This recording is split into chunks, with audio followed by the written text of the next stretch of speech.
Hello there. A revolution is developing across the globe and it has the potential to crash the system. I never thought I would live to see this happen.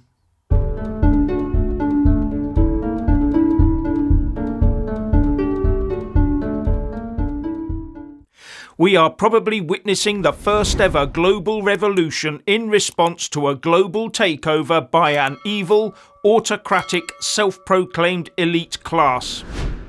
The mainstream media might be ignoring it, but the rest of us aren't. Right now, the ordinary people are showing those elites the middle finger and watching as country after country joins in, and the farmer protest becomes the farmer-fisherman protest, and then the food producer and food deliverer protest as the truckers join in. It is a growing phenomenon. The farmers in Moldova, bordering on western Ukraine, are joining in now, as are the Indian farmers who are planning to descend on Delhi tomorrow, with their police force already having been seen practicing how to drive them back with their tear gas grenade launchers. This is no longer just a European Union thing. And in the UK, farmers have started their actions around Dover and are now saying this could escalate, as it is escalating in Wales. And as it's happening around the world, it proves it has nothing to do with Brexit, but rather to do with how governments around the developed world are treating their own farmers. Both inside and outside the EU, government is wrapping farmers up in ever-increasing red tape and cost, while at the same time facilitating the import of cheaper, possibly more inferior goods to compete with them. That is not the level playing field we were expecting and that farmers are now demanding.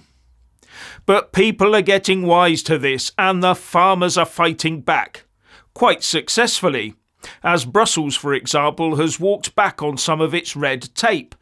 But for how long is the real question? Is Brussels hoping that a few little carrots spread about here and there will take the sting out of the protests so they can get back on track in a few months' time? I would reckon so. But another worrying sign for the elites is that the people are no longer waiting for the next election to make their feelings known. In fact, the only people talking about elections now are political pundits. No one else now cares.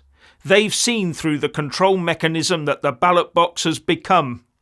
They know that it doesn't matter who you vote for because the same types of globalism-loving politicians and officials are always there at the top directing our lives. I'll give you an example.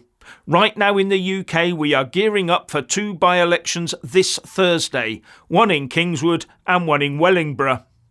And the Westminster bubble is all agog to see who will win and who will lose, to give us a clue as to whether Labour will win a landslide at the next general election, or if the Tories are electorally fighting back, or will Reform UK sneak through. But no one else cares. They know full well that changing a couple of MPs midstream changes absolutely nothing for everyone else. And they also now realise that changing a couple or even 300 MPs at a general election in potentially just a few months' time also counts for naught where real constructive change for them is concerned. Because all our major political parties have become mouthpieces for the globalist elites. And the EU farmers are not waiting for the MEP elections in June, are they? No, because whatever happens there, it won't help them one jot. We can see that when our political masters talk about things like net zero and immigration. They are all for more net zero and more immigration, much more. And they all love their junkets to the WEF Davos conferences, don't they, where they seem to meet like-minded people. The only thing any of them differ on are the numbers and the dates and how to achieve more net zero and more immigration, and how to get away with ignoring the masses while they do it. They blatantly promise change during an election, then the next day their manifesto commitments get thrown in the bin. Unless those manifesto commitments have a globalist, open borders, control the little people angle to them. And our open borders policy has led to the position in one further upcoming by-election in Rochdale on the 29th of February, where the candidates are furiously clashing over who will secure the vote of a certain demographic. And securing that demographic vote is crucial.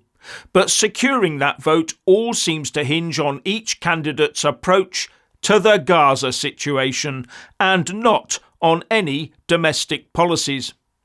And whichever of those major parties that ends up winning a general election, you will see more and more of this going forwards as our borders are purposely collapsed.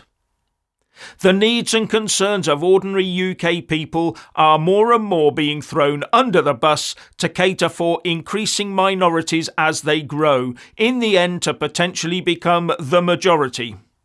All part of the WEF-style globalist open border plans.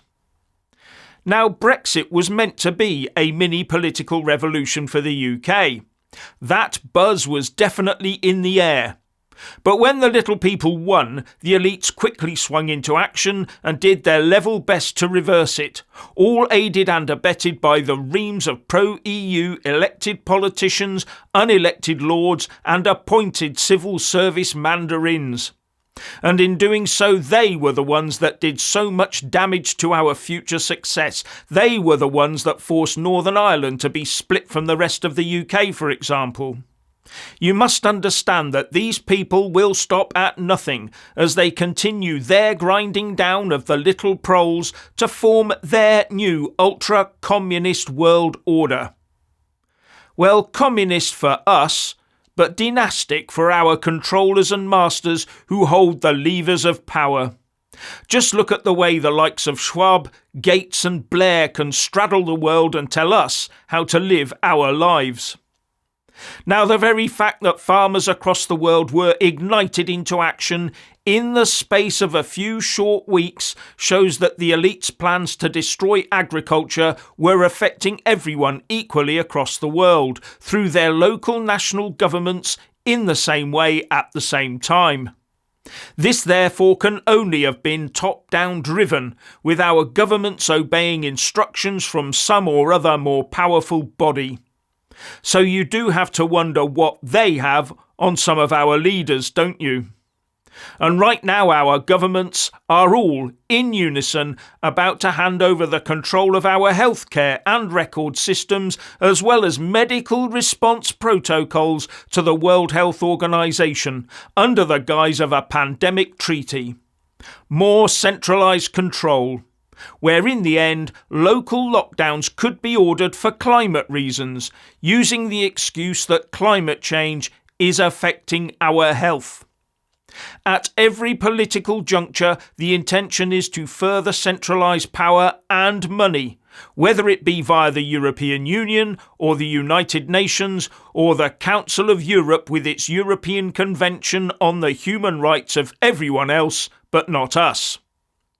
But we somehow end up with the duty to pay for it all, don't we? And just notice how all the world leaders are instructing each other not to interfere with the so-called important international law treaties. But they're only doing this for the benefit of us, the proles, to make us think that if we were to leave one of these bodies, like the ECHR, the sky would fall in on us. Look at those ministers that have talked about leaving the ECHR, for example. They've either changed their minds, been shut up or shuffled out. So we're left with David Cameron, a real EU and ECHR lovey. And he had to be parachuted into the House of Lords to keep the UK part of the globalist ship steady. And which politicians have been vocal about not joining the pandemic treaty? Which ones fought openly against the lockdowns and arm interventions? Virtually none, because they all came out of the same party moulds. Chosen as voting fodder and not as thinking, questioning individuals. And look at all the talk of 15-minute cities. This suddenly exploded worldwide, with politicians falling over themselves to tout them. There's even one under construction in Russia. Just look up ZIL South. Construction started a few years ago and it will take 15 years to complete. Nowhere is immune from all this globalist stuff.